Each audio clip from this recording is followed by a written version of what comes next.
Hello बच्चों, let's read the question. A motor boat going downstream बहुत ही important word है बच्चों। Overcame a raft that is a wooden block at a point A. Tau equal to 60 minute later it turned back. कौन turn back? Motor boat. ठीक है, क्योंकि raft तो खुद तो तैरेगा नहीं, वो तो रिवर फ्लो के साथ ही आगे जाएगा। And after some time passed, the boat meets the raft at a distance L equal to 6 kilometer from point A. Find the flow velocity assuming the duty of engine to be constant. हमारा की concept यहाँ पे होगा, की concept क्या होगा? तो let us सी। यहाँ पे जो हमारा की कॉन्सेप्ट होगा वो है रिलेटिव वेलोसिटी। और यहाँ पे रिवर बोट प्रॉब्लम है, रिवर बोट प्रॉब्लम। तो यहाँ पे सबसे पहले हमें इसका एक डायग्राम बनाना पड़ेगा। तो let us draw the diagram. चलो, अब सबसे पहले सिचुएशन समझते हैं। Motor boat going down stream overcame a wooden raft. ठीक है, तो मान लो कि ये पॉइंट ए है, यहाँ से एक मोटर बोट चली, इसकी वेलोसिटी ले लेते हैं u। ठीक है, u ले लेते हैं।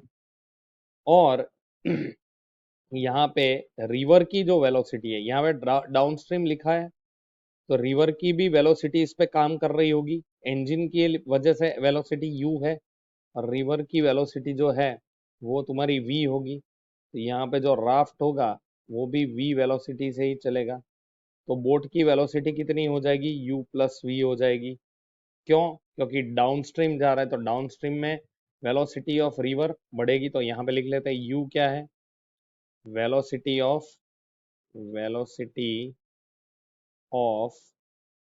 बोट। और v क्या है? v है वेलोसिटी ऑफ रिवर। और u प्लस v क्या होगा? डाउन स्ट्रीम में होगी वेलोसिटी इन डाउन स्ट्रीम।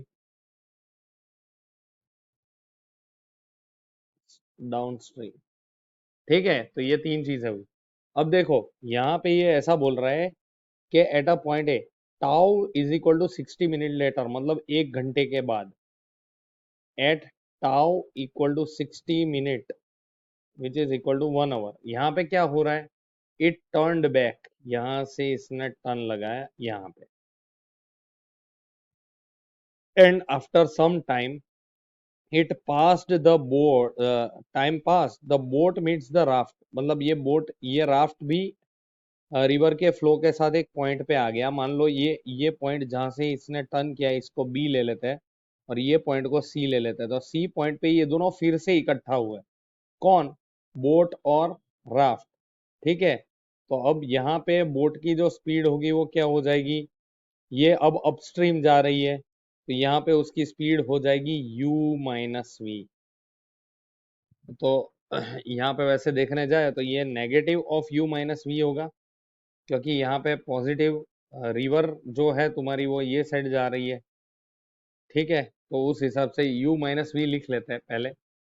चलो, अब यहाँ पे अच्छा, ये दोनों पॉइंट के बीच का डिस्टेंस इन्होंने कितना दिया है? देखो, L is equal to 6 kilometre होगा।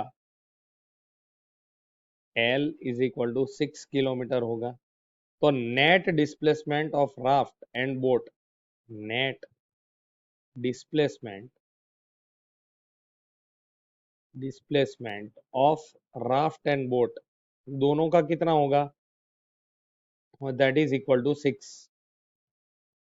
6 किलोमीटर। तो ये भी बहुत ही इंपॉर्टेंट डेटा हमको मिल गया। और v minus u minus v अपन ने क्या लिया? Velocity in down upstream, velocity in upstream. ठीक है, तो ये इतनी चीजें हमने समझ ली है यहाँ पे। अब देखो, सबसे पहले क्या करते हैं, राफ्ट का कितना टाइम लगता है यहाँ से यहाँ आने में? तो राफ्ट जो है वो वेलोसिटी ऑफ रिवर फ्लो से ही चलती है। तो पहले राफ्ट का देखते हैं। राफ्ट राफ्ट के लिए लिखते हैं। तो हमारी वेलोसिटी कितनी होगी राफ्ट की वेलोसिटी v होगी, which is velocity of river, वही फ्लो से कर रहा है। और यहाँ पे हमारा टाइम कितना लग रहा है वो देखना है। तो यहाँ पे तुम्हारा टोटल टाइम देखो कितना लग रहा है। ये ए से सी पे आने में ये बोट जितना घूम के वापिस आ रही है उतना ही टाइम लेगा यहाँ से यहाँ आने में। मतलब ए से सी में आने में राफ्ट का टाइम और बोट का टाइम सेम होगा, दैट इज टाउ। ये टाउ प्लस ये मान लो इतना टाइम लगा टी, तो ये टाउ प्लस टी टाइम लगेगा ए टू सी डिस्प्लेसमेंट में। तो टोटल टाइम कितना लग रहा है, tau plus T time taken by raft and boat, raft and boat both, दोनों को ये डिस्प्लेसमेंट करने में टाइम इतना लगा। तो यहाँ पे इसको 60 मिनट को आवर में कन्वर्ट कर देते हैं। तो v into tau plus t is equal to 6 kilometre, velocity into time हो गया। तो v into 1 plus t is equal to 6 kilometre हो गया। चलो इसको इक्वेशन नंबर 1 ले लेते हैं। अब हम आते हैं दूसरी चीज पे। देखो दूसरा कॉन्सेप्ट हमारा यहाँ पे कौन सा यूज, डिस्प्लेसमेंट ऑफ। अब पहले राफ्ट लिया था, अब ले लेते हैं हम लेट से बोट। बोट का टोटल निकालते हैं। तो बोट का देखो, पहले इतना time u plus v velocity से चली, तो u plus v into tau that is 1 hour minus, यहाँ पे माइनस की साइन आएगी क्योंकि नेगेटिव है, माइनस ऑफ, ठीक है, u माइनस वी, क्योंकि नेगेटिव डायरेक्शन में आ रही है। अब ये नेगेटिव डायरेक्शन में आ रही है बोट, आप देख सकते हो, ठीक है। तो यहाँ पे u माइनस वी इंटू वो कितना टाइम ले रही है t इज इक्वल टू उतना ही डिस्प्लेसमेंट हुआ ना इसका भी।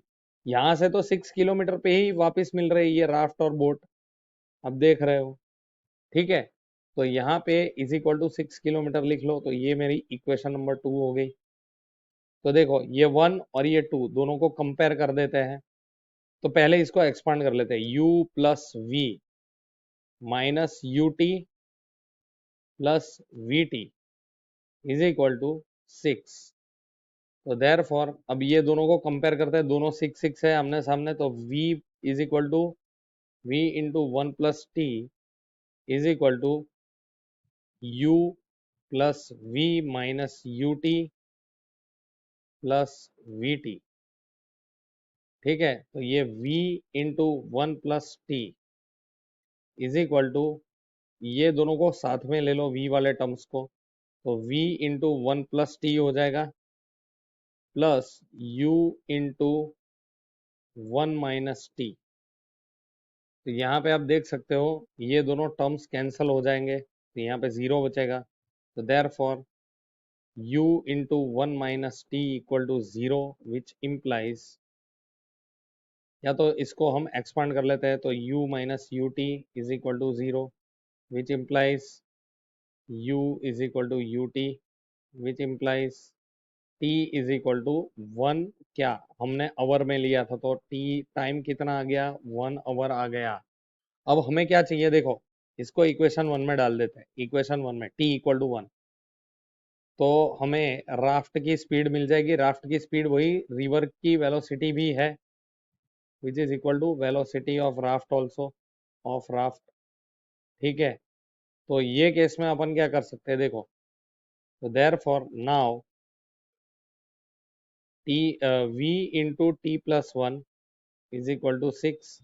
Therefore, v into 1 plus 1 is equal to 6, which implies 2v is equal to 6, which implies v is equal to 3 kilometre per hour.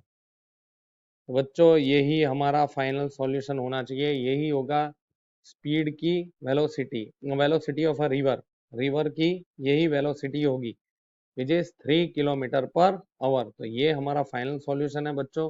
Hope you understood. Thank you and best of luck.